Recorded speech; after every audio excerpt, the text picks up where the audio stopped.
we've got a high voltage hot rod food truck that had a generator inside of it that had to come out. So we took it out. We also needed to repower this thing and make it more reliable. So we took this Chevy Tahoe and this old trailer carcass, more on that later, and we pulled the body from the 1961 Metro van, hollowed it out inside, and started to make room for the debodied Chevy Tahoe, where we made everything fit together and work. This took months, but we did get it together, and we began to reshape that trailer.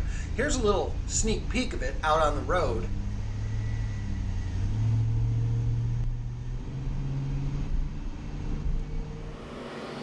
It is a lot more metal. Let's try and leave it for now. We'll just A-frame the corners and see what happens. Because if we can save any of it, it's that much less that we have to rebuild.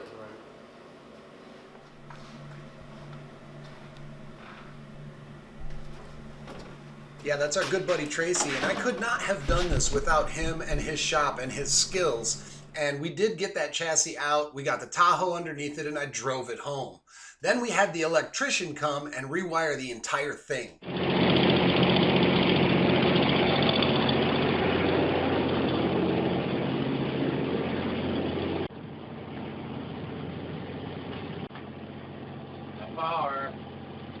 Power's good. All right, now, this light on? Yeah. Let's see, which one is it going to be? Eeny, meeny, miny, moe. It's going to be, what is it? Go ahead, man. That look good or what? Long way to go, but that is a leap in the right direction. That one was.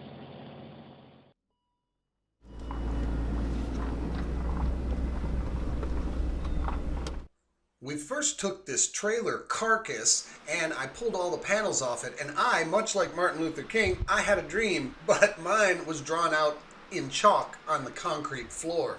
I began to shape the trailer and figure out how much room you need when you open the doors to service it, put fuel in it, and all of that stuff. Now this took a long time, but I just kept at it until I had what I wanted. Now I needed to build curves. And without a tubing bender to shape this 1-inch square tubing, I had to become a bit creative, and I made some slots in it about 1 inch apart, and now I was able to manipulate the steel in such a way that it will give me what I was after.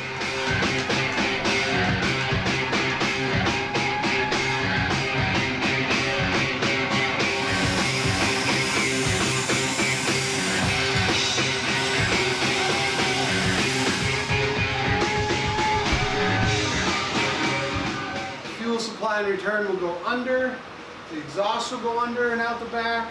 It's basically 4 by 8, so a sheet of plywood will cover the sides, and I'll have to make ribs. I'm pretty happy with this shape. Plenty of air intake. The whole bottom will be open, so the engine can breathe. Alright, well, that only took half the morning, well, all the morning. I'm gonna have to build another one of these, clamp it on and start making my stringers, and I can basically build the box. So this is what we have, and I like it. I think it's great.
magic of the internet, the trailer is done.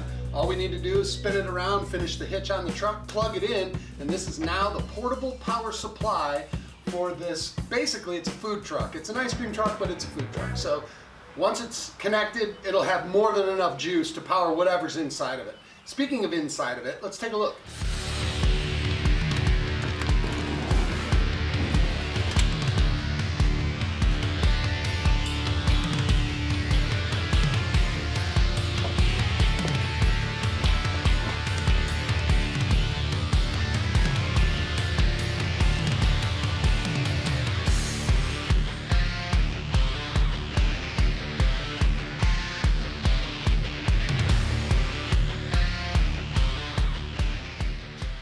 All of the new kitchen equipment has arrived and I'm excited to get it put in. Now, I can't get it all in and set the ride height with the trailer on the van until I finish the floor. So there's a lot of details. The clock is ticking. Let's get moving.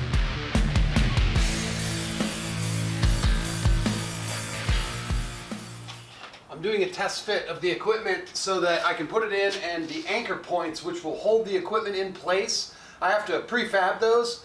Once I prefab the anchor points that holds all of that, I'll pull it back out and then do the final painting and the floor finish, and this thing will be ready to go.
I'm glad that's done with. There's a lot of work involved in this.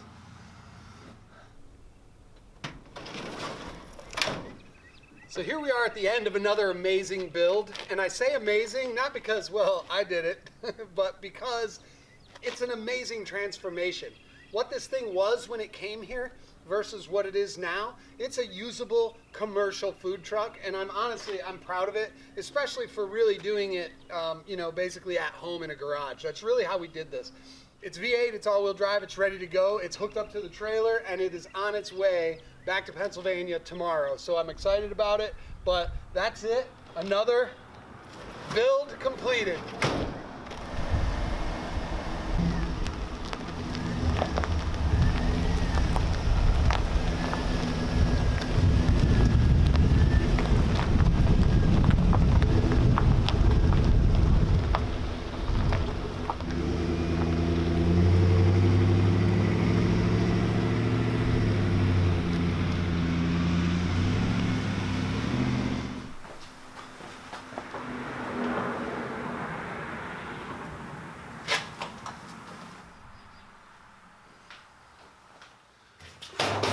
Holy mother of pearl, that was a long build. The van was fantastic and I enjoyed it all the way through. It had all of the best parts, you know, it had construction, it had electrical, it had a bit of plumbing, it had mechanical, it had fabrication. Like, it was a giant project and I was thrilled to be able to go through and just learn about it and build it and experience the whole thing, and I'm proud of the way it turned out. Now that the warm weather's here, I can't wait to get on to what's next. And I'm excited about what's coming here. We've got multiple builds on the way. Please stay tuned to the channel. If you like what you see, if you like what you've seen so far, please remember to like, subscribe, and share everywhere you see fit. Take a look at all the other videos. There was a lot of crazy stuff that happened in the last year. I thank you for watching. I appreciate each and every one of you. Thanks, and I'll see you soon.